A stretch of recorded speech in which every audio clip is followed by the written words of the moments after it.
All right, black and white sports reporters. Well, I got to tell you, after hearing these comments from Paige Bueckers, makes me feel like the WNBA and the players may be headed towards some kind of lockout/strike. I thought there would be some optimism. I mean, the owners have offered 4 times the amount of salary. Okay, so Paige Bueckers just dropped a bombshell that basically threatens to blow up the entire future of the WNBA.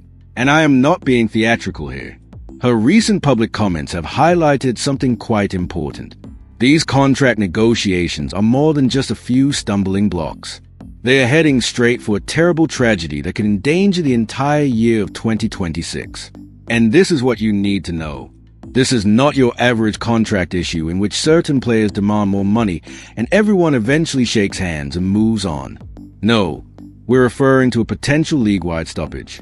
The type of nuclear option that may absolutely undermine all the momentum that Caitlin Clark has single-handedly established for this league. Think about it for a second. All of the incredible growth, new fans, and unparalleled exposure might simply vanish. The ramifications here are not only serious for Clark, they are utterly disastrous for every single player in the league, every franchise, and every fan who believes in the sport's future. And what was almost as telling as Bueckers' statement. Following that, the league maintained full silence. That deafening silence answer was more than simply notable. It was a legitimate precursor to the kind of extraordinary instability that might leave the WNBA in complete disarray, potentially derailing everything that had been created. For these players that's got all this momentum that Caitlin Clark has built to completely blow it. Because in the back of these owners' minds, they've got to be wondering, well, what happens if Caitlin Clark gets hurt again? All right, we got all new networks that's got to remain happy because we're going to promise them a certain, and guys, when they do media rights deals, the networks. So let's go into what Paige Bueckers actually said, because this is where things become really fascinating.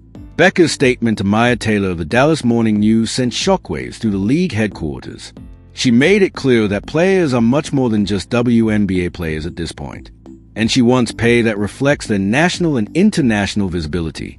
And she didn't just say vague things.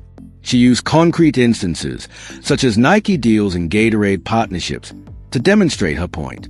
Now, here's the true significance of this technique. This is no longer about playing basketball, at least not primarily. This is about perceived merit, not what happens on the court.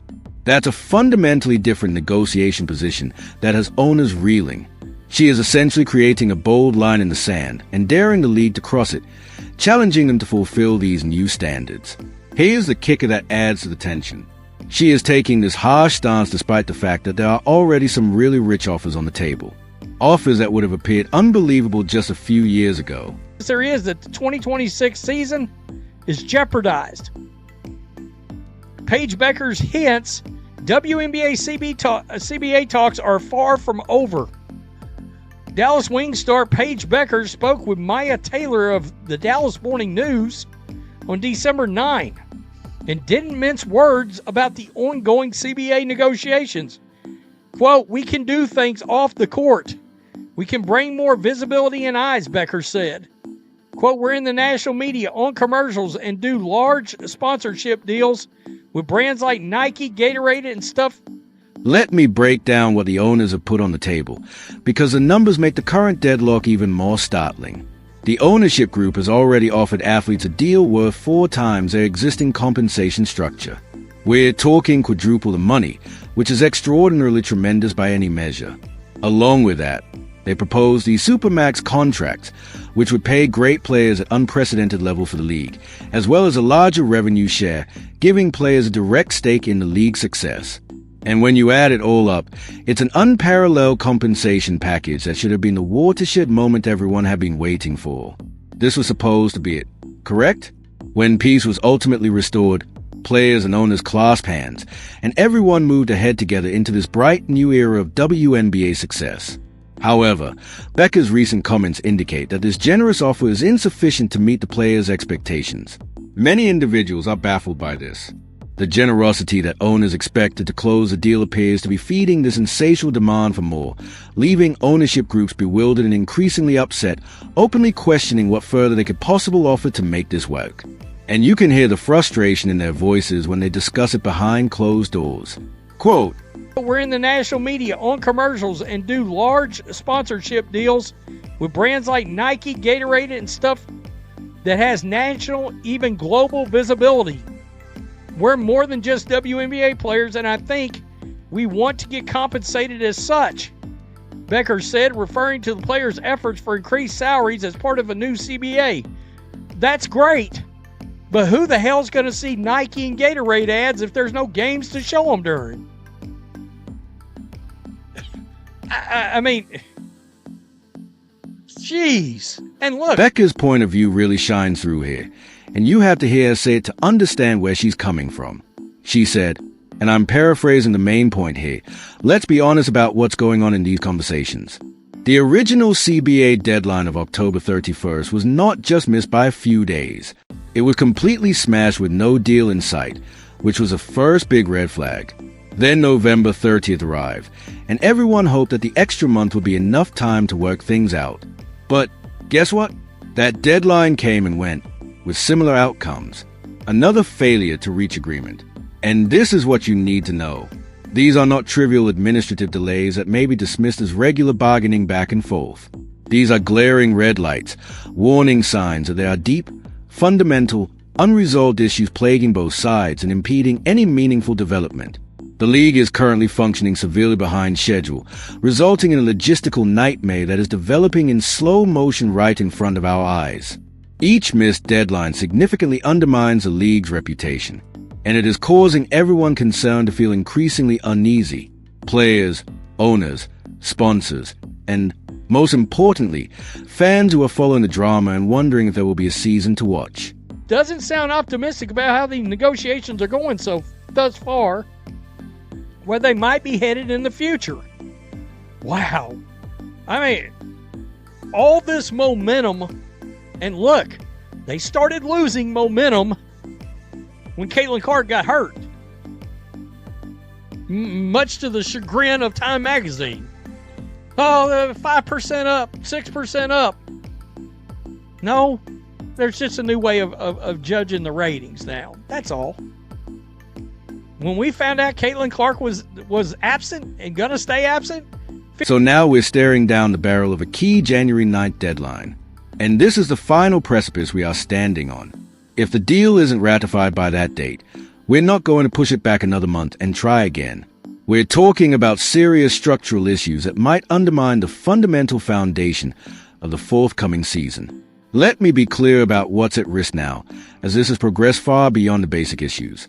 This isn't simply about compensation numbers, revenue share percentages, or supermax contract formats. No, we've gotten to the point where it's essentially about having a season at all. The most fundamental purpose of a sports league. Could you imagine that? The WNBA may not play in 2026 due to an inability to reach an agreement. Each day brings us closer to tragedy, while the clock ticks louder than ever before. And the stakes could not be higher for everybody involved in this league. And when I say everyone, I'm particularly thinking about young talent like Caitlin Clark, who came into this league with so much promise and ability, only to have her sophomore season ruined by contract discussions over which she has absolutely no control. It's a nightmare scenario that's becoming more plausible by the day. Ratings now, that's all. When we found out Caitlin Clark was absent and going to stay absent, 51%, boom, gone. Viewership. All of a sudden, these ticket prices that were $100 a seat, $4 a seat, $5 a seat, $8 a seat. You know, I mean, the owners have to be sitting back going, we've never had a profit. We have never had a profit. I still believe it's very odd we don't have. Now, let us discuss the expanding situation, because this is where the logistical issues become more apparent and visible. The league previously staged a Golden State Vorkies expansion draft on December 6, 2024, which appeared to be a promising move forward at time. However, here we are now, on December 9, 2025, in the timeline of these events, which means a full year has passed and we are still dealing with the same unresolved concerns. And here's the issue. There are 2 additional expansion teams in the works, the Tempo and the Portland Fire. And both of these franchises require expansion draft to complete their rosters and function as basketball teams. However, without a ratified CBA, these necessary procedural processes cannot be carried out in accordance with league rules. So the dream of new clubs bringing basketball to new cities, offering new chances for players and new entertainment alternatives for fans, is currently stuck in an uncomfortable limbo. All of the league's meticulously planned expansion strategy, all of the development potential that was supposed to capitalize on Caitlin Clark's momentum, has utterly halted and is going nowhere. We've never made a profit. Never had a profit. We have never had a profit. I still believe it's very odd we don't have the profit report, that splash report that came out like last year from the New York Post that said the WNBA lost $40 million in 2024. We've yet to see that. I believe that's calculated. And I'm sure the Players Union probably doesn't want that report to come out. If they still did not turn a profit. And the troubles don't stop there because the CBA deadlock affects everything on the league calendar. The WNBA free agency period usually starts in early February, when players can sign with new teams and rosters begin to take shape for the upcoming season. But here's the catch. Free agency is intimately linked to the existence of a ratified collective bargaining agreement. It cannot occur on its own. Without a ratified agreement, there is no free agency period. Therefore, players are unable to sign with new teams, even if they want to and the teams want them. Add to that problematic issue the requirement that expansion drafts take place before the free agency season begins, as new teams must first create their foundation rosters. And you can see how the entire off-season schedule has degraded into total chaos. It's like a row of dominoes that won't fall because the first is stuck.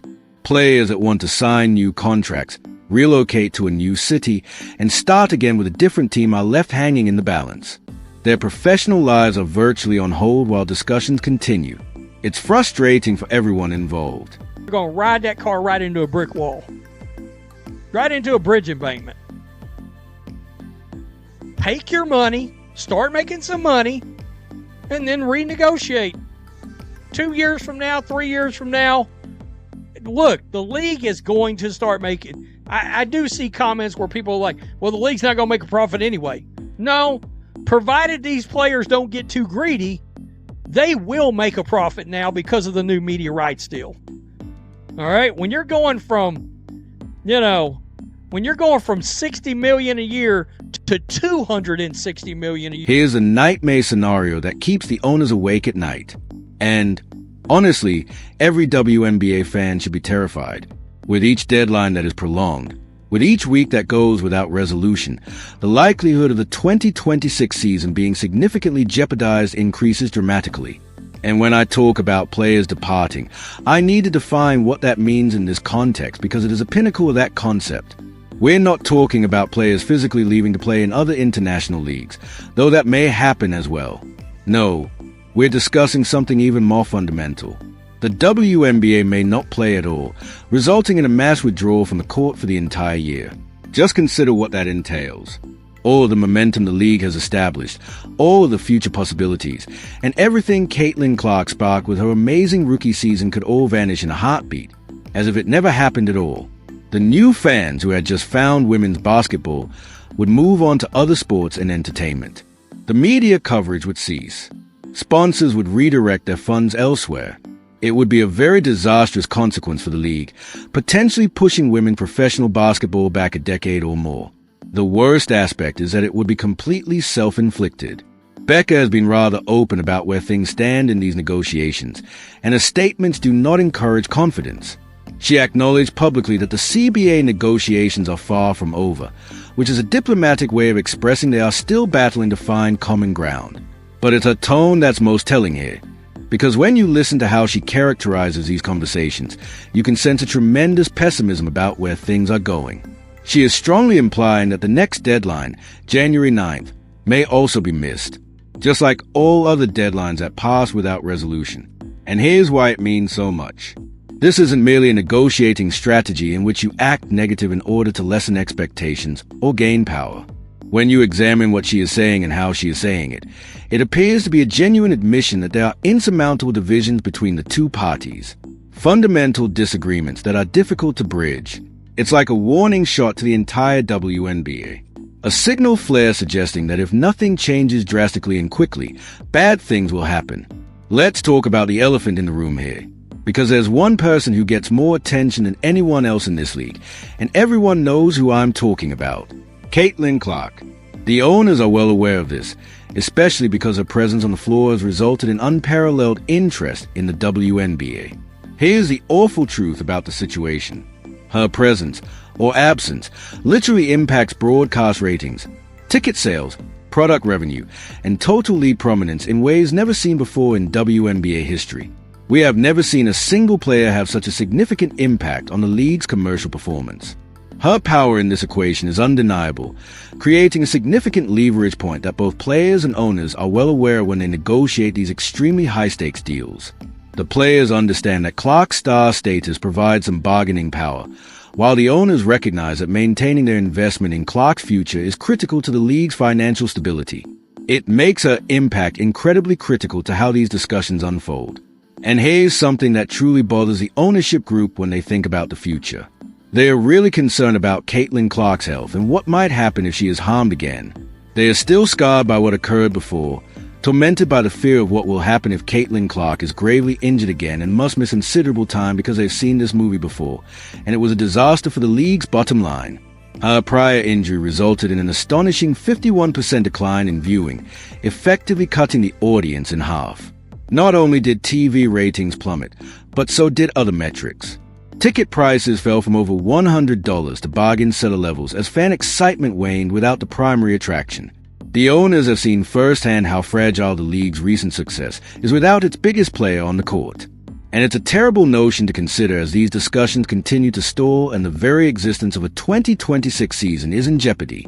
They are just one Clark injury away from financial ruin, even if the season occurs.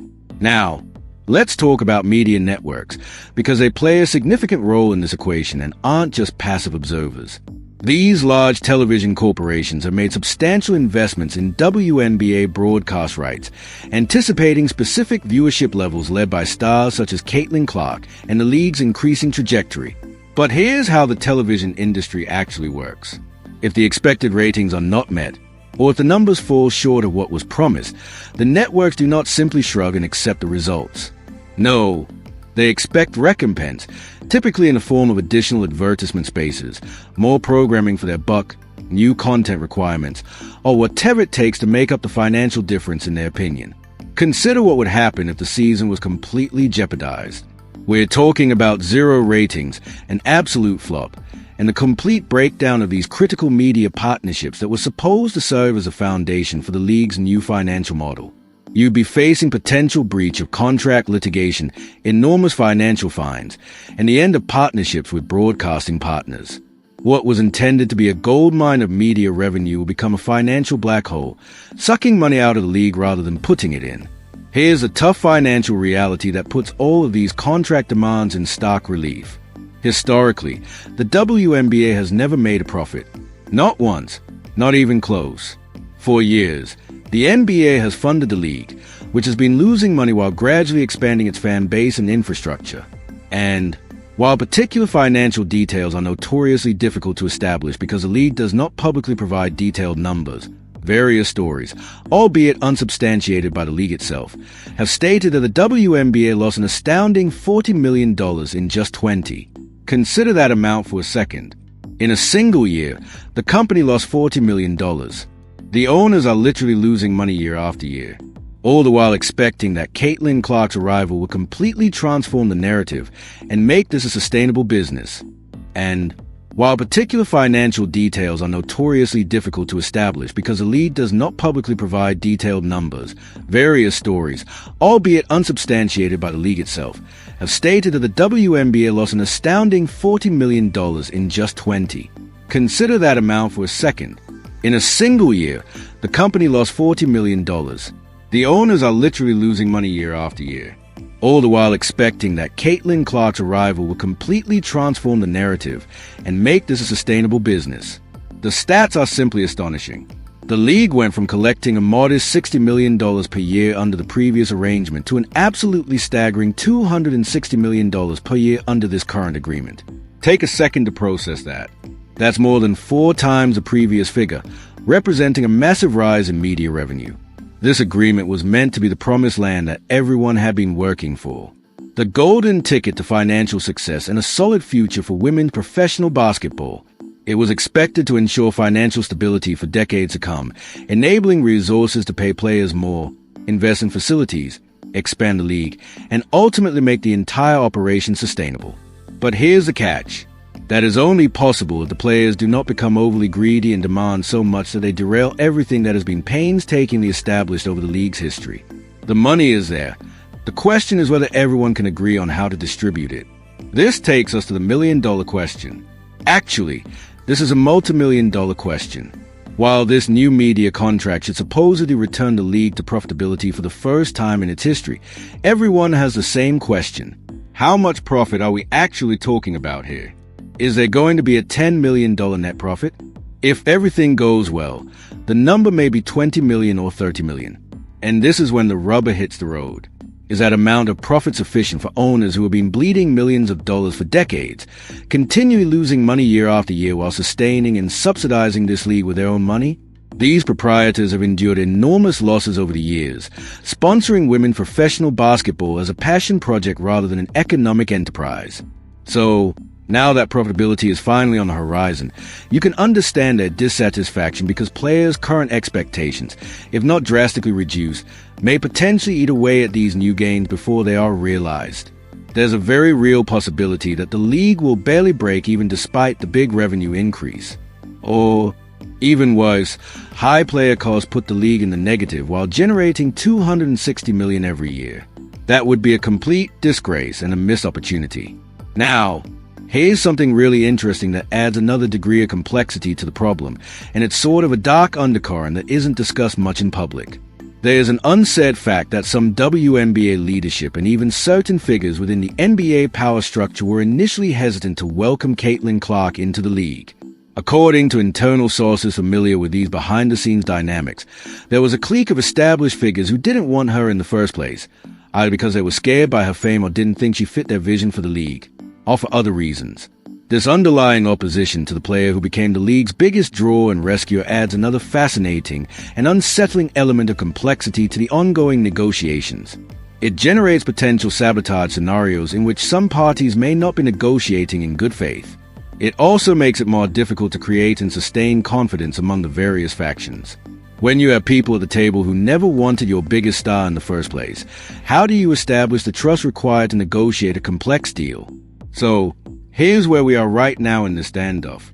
Despite the owners making what most impartial observers would consider a substantial offer, 4 times past compensation. Remember, despite the very real and approaching calamity of a potential lockout, which would harm everyone involved, players like Paige Bueckers are standing fast in their demands. They are not moving, not giving an inch, and will stand firm regardless of the repercussions.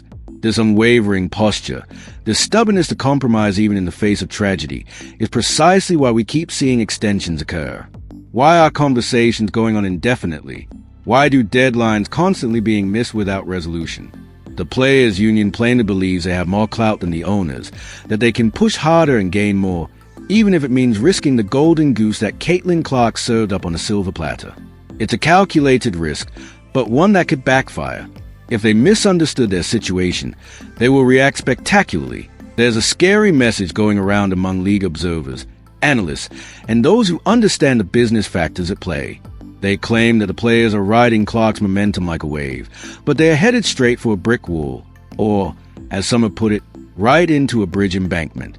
This isn't simply dramatic hyperbole or exaggeration for effect.